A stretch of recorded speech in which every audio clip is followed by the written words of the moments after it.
Bonjour, vous vous souvenez de moi? Bah oui, j'admets, ça fait un bail. Et ça fait encore plus longtemps qu'on n'avait pas vu cette vieille bavaroise défraîchie par ici. Pour m'en excuser, je vous la présente sous le soleil accablant de cet été. J'admets, je l'avais lâchement abandonnée pour me concentrer sur d'autres épaves qui traînaient par là. Seulement là, il y a du nouveau et il va falloir se manier un peu. Pour changer, ce n'est pas moi qui vais le plus trimer cette fois. Voilà, ça fait 3-4 mois que je l'ai pas démarré celle-ci.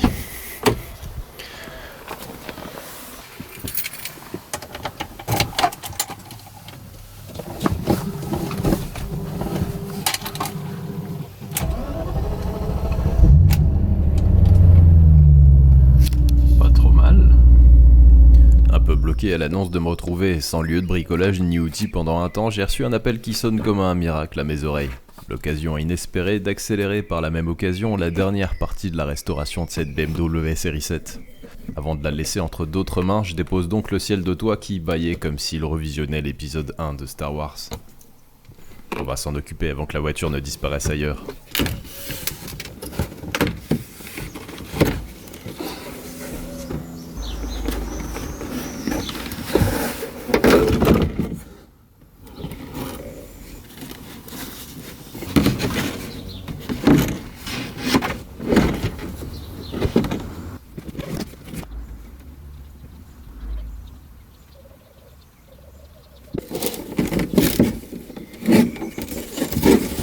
J'avais des doutes que ça puisse passer par une porte, mais après avoir déposé le siège conducteur, ça va.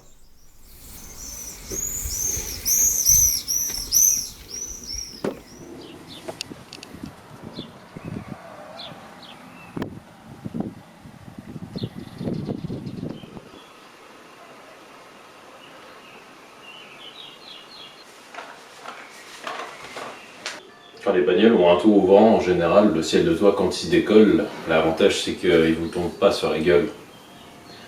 C'était le cas de la S-Type, donc je l'avais pas remplacée. Celle-ci, elle a pas de tour ouvrant, donc ouais, il va falloir le faire cette fois-ci. Bon, c'est pas mon premier semi-marathon de remplacement de ciel de toit, mais malgré tout, ça reste relativement incertain quant à la qualité du résultat final. La partie préparation est toujours un peu pénible avec cette mousse collante qui reste sur leurs vêtements cartonnés. C'est le moment de sortir l'aspirateur sacrificiel.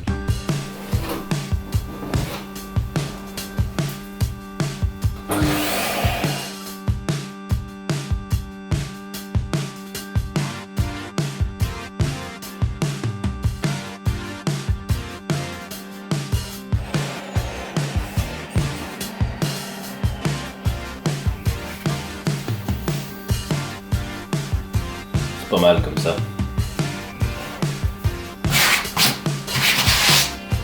tout cas, c'est suffisant.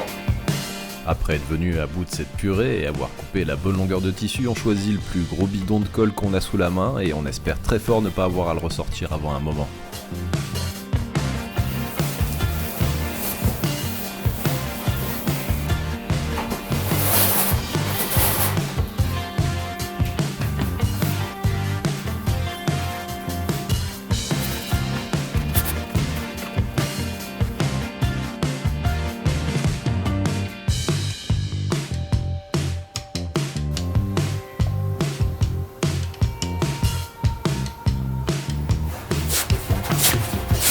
Comme dit plus tôt, on était en plein été au moment de ces images et la colle sèche très vite. Alors ok, il faut attendre avant de coller les deux parties ensemble, mais là, vu la taille du ciel de toit, avant d'avoir mis la colle sur toute une longueur, certains endroits sont déjà bien secs.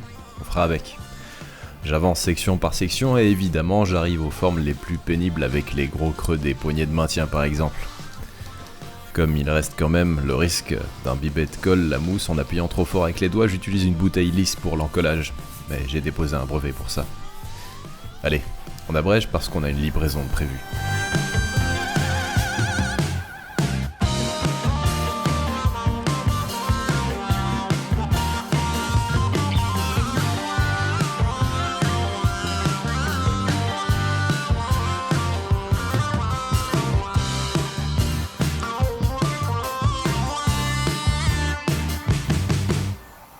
Ça s'est plutôt bien passé. C'est pas mal. Bon, Il y a quelques marques de pression, mais ça, d'expérience, j'ai l'impression que ça s'en va en quelques jours, parce que a priori ils n'ont pas été imbibés de colle.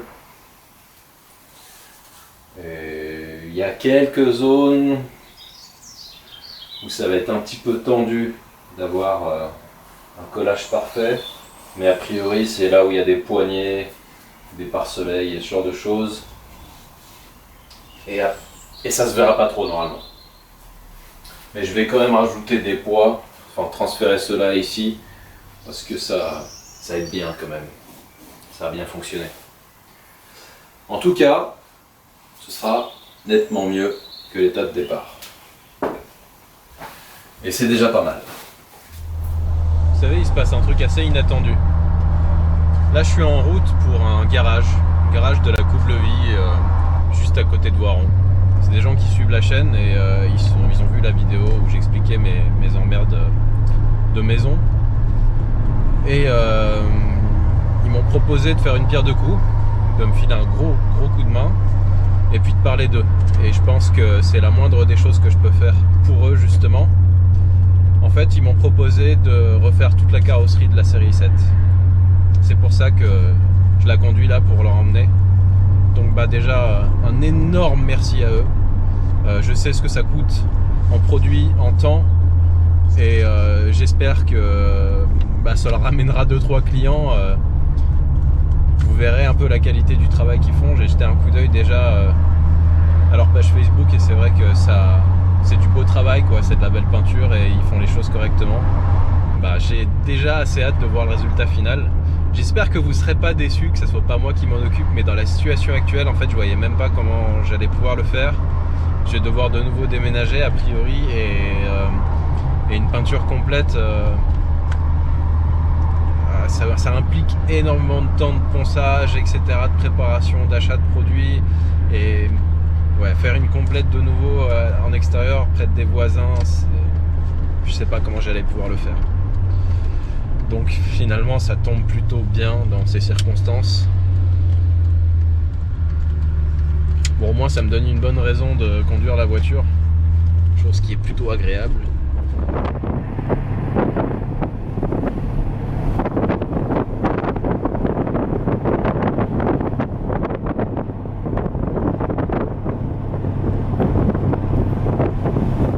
Et je suis arrivé, donc ça s'appelle Automobile Torrent en fait. Hop. Bonjour. Bonjour. Rebonjour. Rebonjour. Je te laisse te présenter. Julien. Tu feras mieux que moi. Donc Julien, patron d'un garage de restauration de véhicules. J'accueille donc la série 7 à Smell Like Gasoline pour une petite restauration assez sympa. Et pour ça, on te remercie encore une fois. T'as la démarche inverse de Rémi qui veut pas voir de resto complète dans son garage. Toi, tu veux voir des anciennes. Moi, c'est que des anciennes. Tu nous présentes les locaux ? Donc ici, donc, on a les ateliers. Donc là, la partie magasin de pièces. 3 ponts avec 3 baies pour la partie mécanique. Ouais. Et puis on ira faire un petit shoot pour présenter la partie carrosserie c'est pas du tout ici ? Qui est pas du tout ici. D'accord. Qui est à 500 mètres d'ici, vraiment avec une activité annexe. Ouais, il faut un peu de place quand même. Toi, t'as repris le garage en l'état ? Non, moi je l'ai monté avec mon père et suite à son décès, après j'ai repris. Moi je les aime bien ces ST. Moi, en fait, il y a plein de Ford que j'aime bien, mais j'ai jamais eu l'occasion d'en acheter une. Je me demande si je l'ai pas vue en vente ici dans le coin. Elle vient pas de Grenoble ou un coin comme ça ? Elle vient d'à côté du lac de Paladru, celle-ci. Ouais, je crois que je l'ai vue. Qu'est-ce qu'elle avait ? Ah, des fuites à bottes partout. Ouais. Et puis donc là, on est en pleine restauration, donc une GT Turbo série limitée à l'oreille. Très très pourrie comme toutes les GT Turbo qui ont jamais été restaurées, quoi. Très très pourri, regarde un petit peu. Voilà. Pas de caisse, doubleur pas de caisse. Un peu de plancher de l'autre côté, on a déjà fait. Vous n'êtes pas parti sur enfin, comme la plupart, à changer juste la caisse, quoi. Vous gardez la même caisse. Ouais, on garde la même caisse, ouais. Donc je t'ai démonté le ciel de toit. Comme ça, je vais pouvoir m'en occuper entre temps. J'ai laissé les montants, j'ai hésité un petit peu à les déposer, mais le tissu m'a l'air vraiment de bien tenir dessus, donc ce serait, ce serait dommage de les remplacer. ça se justifie pas forcément. La trappe à essence, je me suis demandé si elle était dans la voiture ou pas. Si je la retrouve entre-temps, je viendrai te la poser.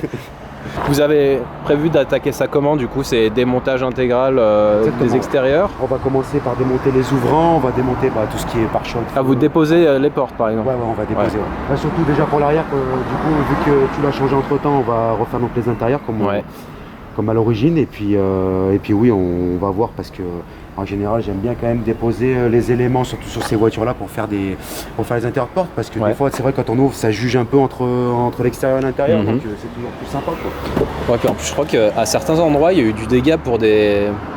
Alors, c'est pas de ce côté, pour une raison un peu stupide, c'est qu'ils ont cassé un arrêtoir de porte. Et il a frotté partout. Ouais, ça, c'est la maladie quand ils changent, ouais.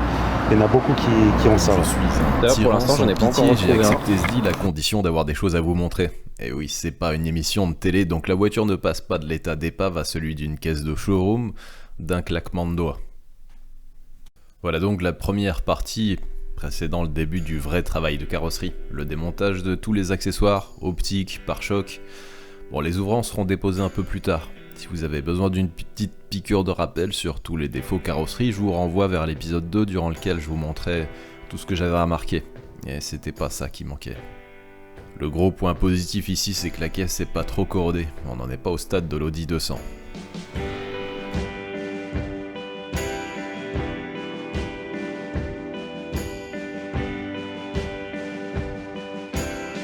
Un des défauts les plus pénibles, c'est l'enfoncement au niveau de la plaque d'immatriculation arrière. La tôle est très fine et je sais que ça a été difficile de retrouver une forme convenable. Mais le miracle a eu lieu, à coup de tire-clous, rétreinte et massage. Pareil pour le capot qui avait quelques beaux enfoncements, pas évidents à ravoir vu la manière dont le coup semble avoir été porté.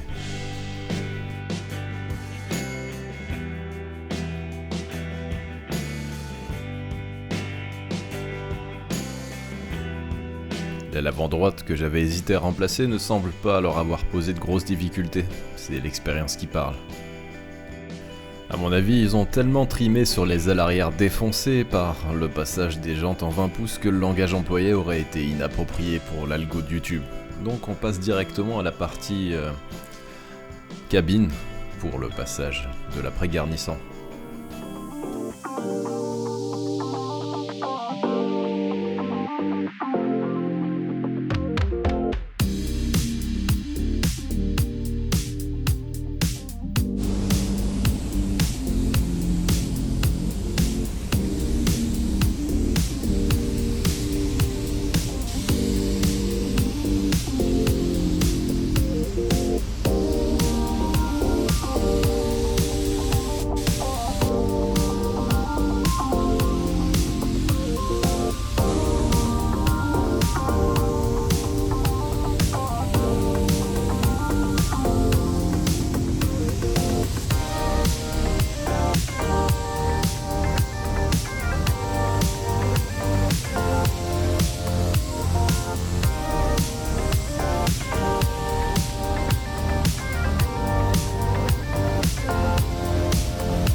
Et pendant ce temps, j'ai fait des trucs moi aussi. J'ai réussi à trouver un pare-choc de remplacement qui est complet lui. Et puis une porte que j'avais pas prévue. On va rendre une petite visite à nos amis du garage du Tauron. Ils ont découvert que la porte avant droite était bien pourrie et c'est sacrément plus facile d'en trouver une et moins cher que d'essayer de réparer celle-ci. Donc c'est fait, j'en ai une. Puis je vais aller leur rapporter. Il paraît que j'ai quelque chose à voir qui pourrait vous plaire aussi d'ailleurs. Vous cachez pas, hein, moi j'ai rien fait du tout pour une fois. Du coup, on a avancé un petit peu sur cette série 7, donc à mi-étape, un après presque complet, donc on attend juste la porte avant droite donc, qui vient d'arriver. Pas mal de petits bobos qu'on a comblés.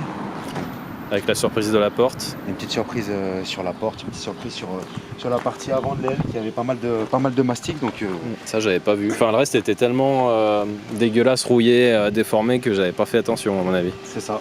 Donc du coup, au décapage, quelques petites surprises un petit peu sur le toit. Enfin, bon après une voiture un peu dans son âge quoi. Ouais, c'est le genre de bagnole qu'on aime voir avec une belle peinture quand même. Ah, avec une belle peinture, ça va être autre chose. Ouais. C'est un régal de regarder ça, surtout sachant que j'ai pas à poncer l'après, garnissant.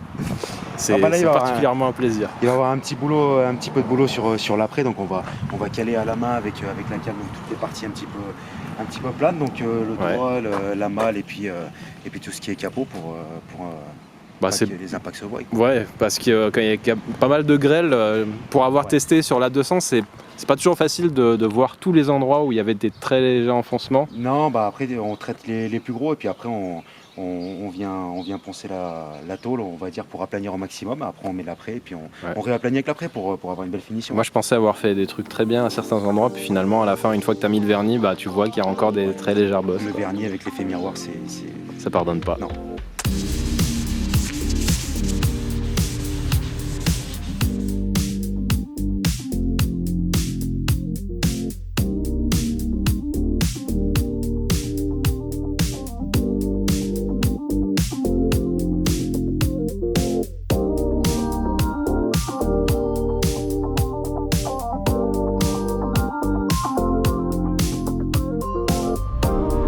C'est l'heure de la mise en peinture avec la base mat.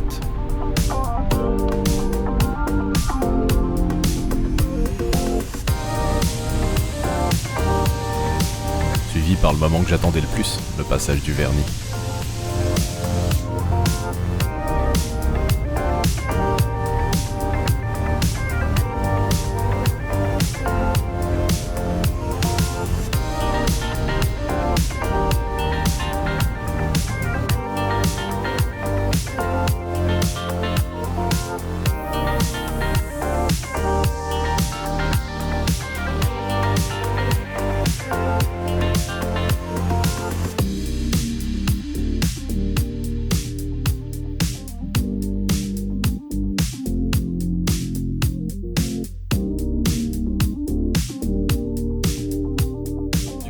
Passer leur confier une pièce manquante pour le puzzle. Le pare-choc arrière, rappelez-vous, sur la 730, il manque un morceau, puisque après avoir mis des jantes de plus de 20 pouces, forcément ça a été râpé dessus. Donc j'ai trouvé un pare-choc en bon état. Ça devrait leur faire gagner un petit peu de temps.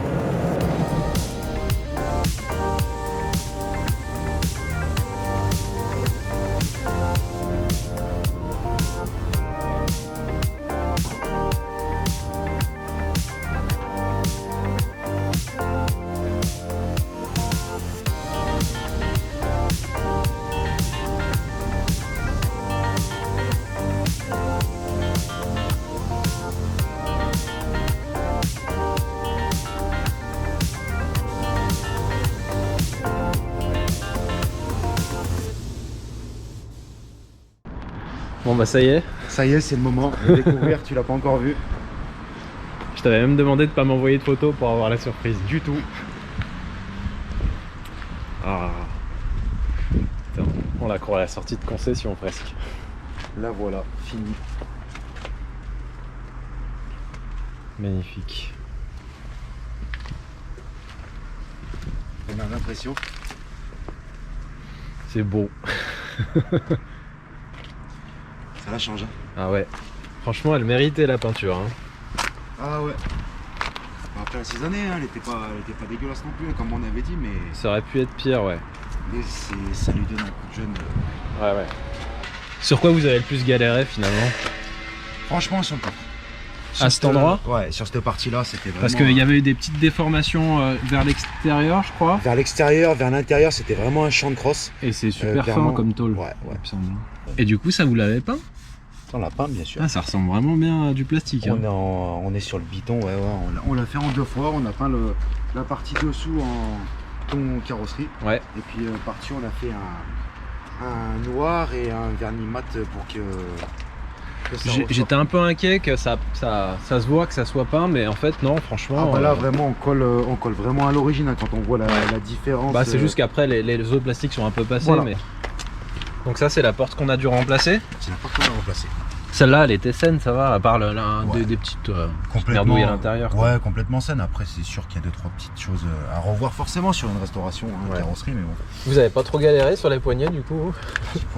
Les portes à démonter, remonter. Elles sont chiantes. C'était compliqué. Ouais. C'était très compliqué.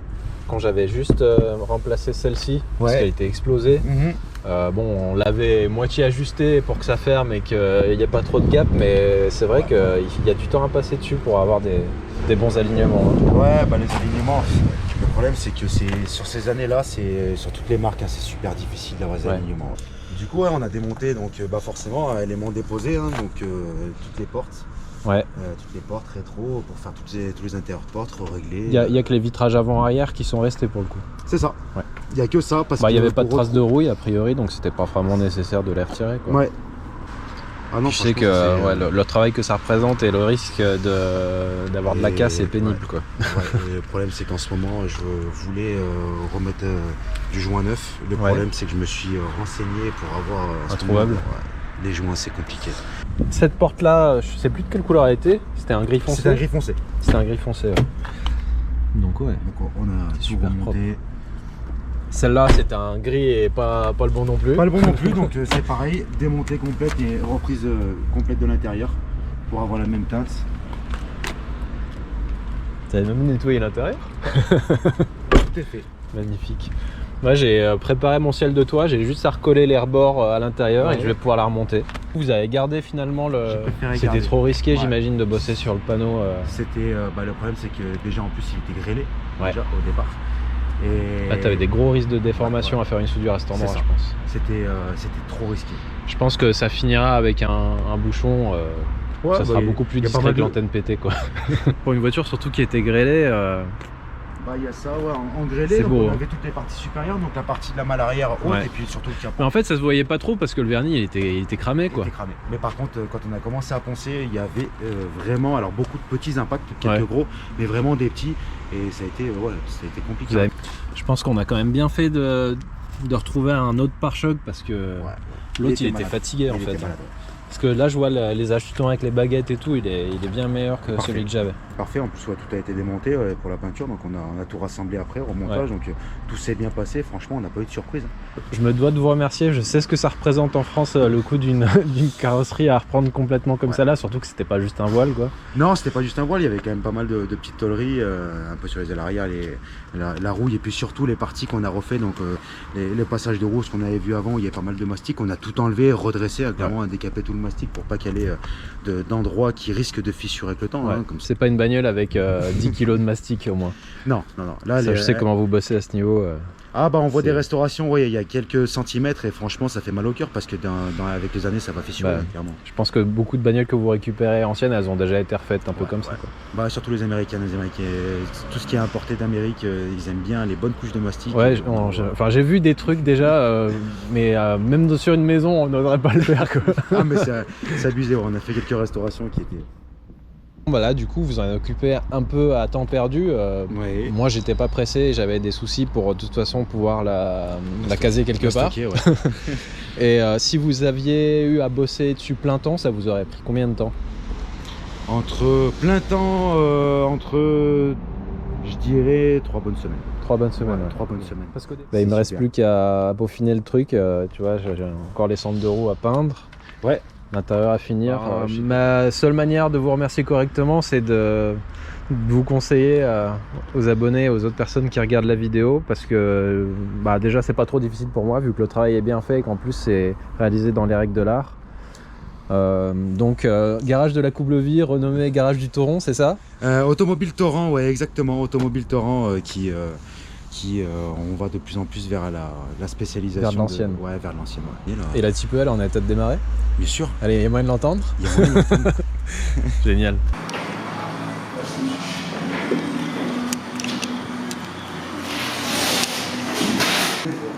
Allez, on va la démarrer. Au plaisir. Tac.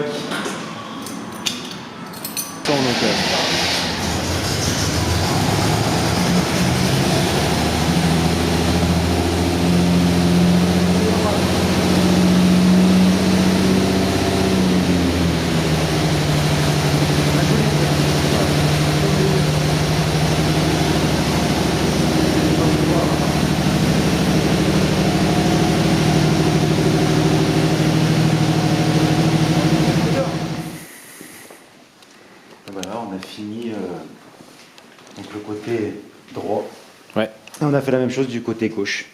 Changer la doublure bas de caisse, recréer une petite tôle de fermeture d'aile qui est derrière. Pour le coup, elle est Bien avancé, quoi. bien avancée. Ouais, je vois ça. Il restait quelques parties à faire, mais par rapport à ce que c'était. Mais c'est vrai que celle-là, elle avait bien morflé pour le coup. Mais ça vaut le coup. C'est vrai qu'on a pas mal de planchers, on a fait des morceaux de plancher, on a fait des coupés, fait des greffes, Ouais. la roue perforante au niveau derrière les sièges. Puis là, par exemple, il y a un morceau qui reste à faire. Ouais. On voit le jour à travers. Encore quelques aérations, ouais. Elle, pour le coup, on va l'alourdir. Ouais. Elle était allégée que le temps. Pour la bonne cause. Peut-être que j'aurai l'occasion de l'avoir fini un jour. Bah, sûrement, avec grand Si je plaisir. repasse. Avec grand plaisir. T'es le bienvenu. Et bah, il me reste à vous dire à bientôt, j'espère. bientôt. Parce que c'est toujours un plaisir de passer. Eh ben, Et puis, j'espère que parmi les abonnés et puis simplement les gens qui regardent la chaîne, il y en aura qui cherchaient un carrossier compétent et qui en ont trouvé un aujourd'hui. avec grand plaisir, c'est super sympa. Merci beaucoup encore. Merci et à puis, toi.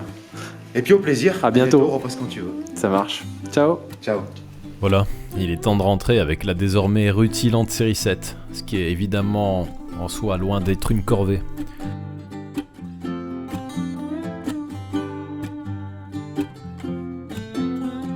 Une fois au bercail, il faut s'occuper du plus urgent, surtout que remonter le ciel de toit avant serait une mauvaise idée. Le dernier trou étant comblé, on s'y met.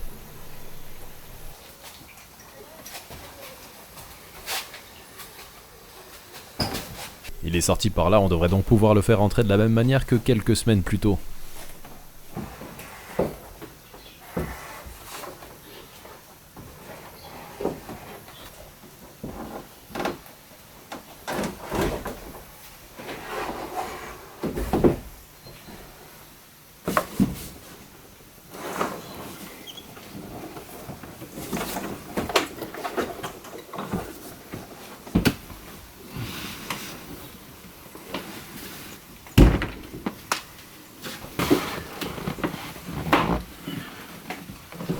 Il en avait bien besoin. La pose du nouveau tissu est plutôt réussie, je trouve. C'est d'autant plus dommage de voir ces quelques endroits qui ont séché trop vite pour que ça tienne. Bon, enfin, après ça, je me suis souvenu avoir laissé en plan un souci détecté lors de la recherche de la consommation électrique. Les moteurs des volets de ventilation qui ne tenaient plus à rien. Pour s'en occuper correctement, il faut déjà dégager un peu de terrain et c'est pas juste une formalité, hélas.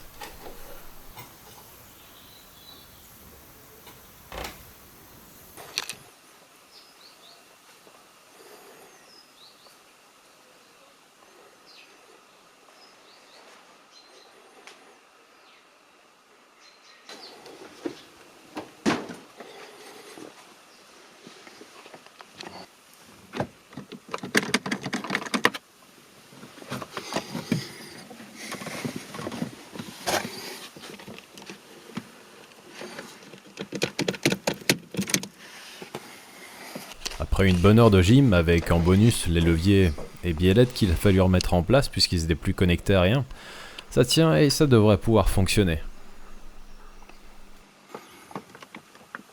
On remercie les écarts de fixation de meubles Ikea et quelques rilsans qui traînaient.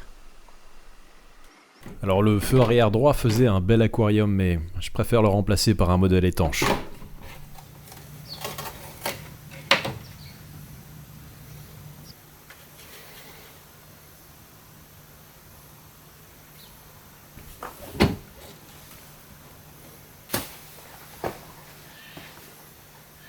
Maintenant, on va pouvoir peut-être enfin installer des centres de roues sur ces jantes. Je les avais modélisés il y a plusieurs mois. Christophe nous avait imprimé en 3D des pièces d'essai qui ont permis de valider les dimensions et le principe. Et j'ai eu la chance de pouvoir compter sur un certain Philippe, que je remercie également pour avoir terminé la mise au point et avoir géré l'impression dans un matériau adapté. Il nous a aussi trouvé de belles scieurs que vous verrez après. Mais avant, on passe par les étapes du ponçage, primaire plastique, après peinture et vernis.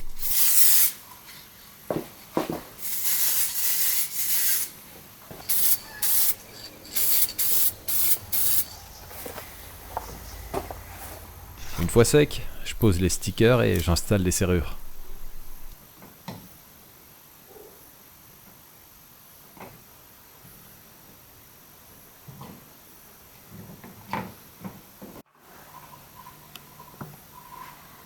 une pièce artisanale, le résultat est plutôt convaincant, je trouve. Par contre, il faut que je retrouve la 4e serrure pour pouvoir monter le dernier cache-moyeu. Je finirais bien par tomber dessus.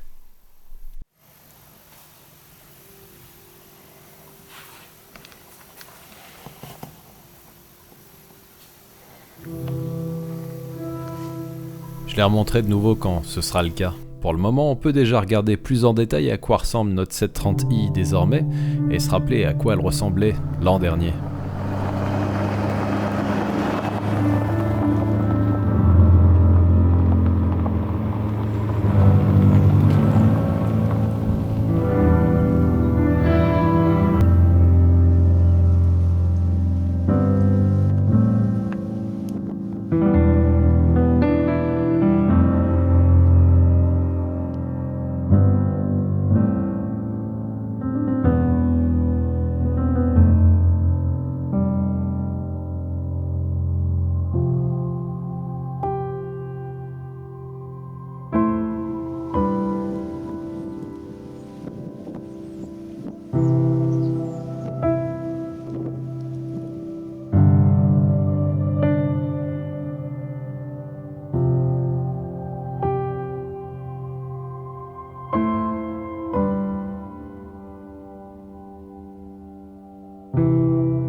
Bon bah comme ça je sais que j'ai une ampoule à remplacer.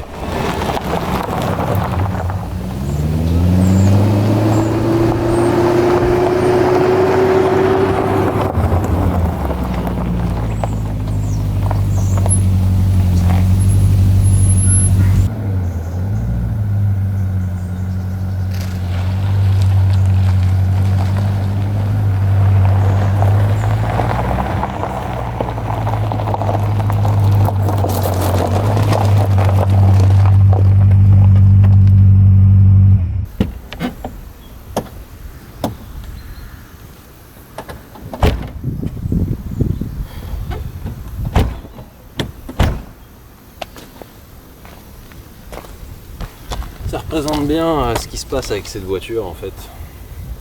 Et ce qui explique qu'il est temps de mettre fin à cette, j'irais pas dire belle histoire parce que j'en ai un peu marre en fait. C'est même pas que je m'en suis lassé, c'est que elle me les broie un peu. Et il n'y a rien de plus grave dans une rénovation auto que de se retrouver sans motivation, sans envie, pour arriver à bout des derniers détails qui restent à régler. Donc la porte c'est un exemple, voilà, la gâche elle commence à être feignante, je pense qu'elle est usée, elle a dû beaucoup servir, des fois elle s'ouvre toute seule. Et ça c'est un des défauts parmi une petite liste. Même si elle est sympa à conduire, le moteur c'est celui que j'ai connu sur ma série 7 E38. Il est effectivement plutôt agréable, la boîte manuelle est excellente comme sur toute BMW qui se respecte. Mais ouais non, elle sert vraiment à rien cette caisse. En tout cas à moi, elle me sert à rien. Donc je pense que je vais choisir la fin de cette vidéo pour annoncer que je vais m'en séparer. Il y avait de nombreuses personnes qui m'avaient sollicité pour me demander quand je la vendrai. Ben voilà, c'est maintenant.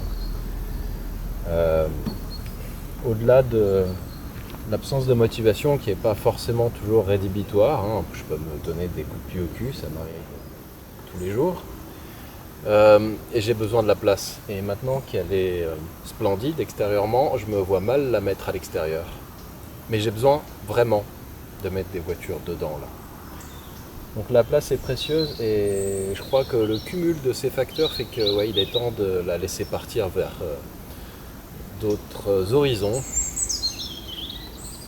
Est-ce qu'elle me manquera? Probablement pas. Est-ce que c'est une bagnole de merde? Je pense pas. Seulement, on s'est rencontrés au mauvais moment, on va dire.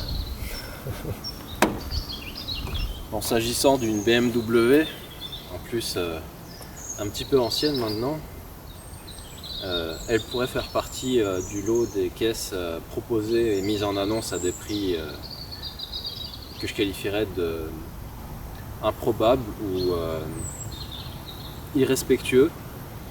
Je vais pas participer à cette merde. Donc je vais plutôt la proposer pas trop cher.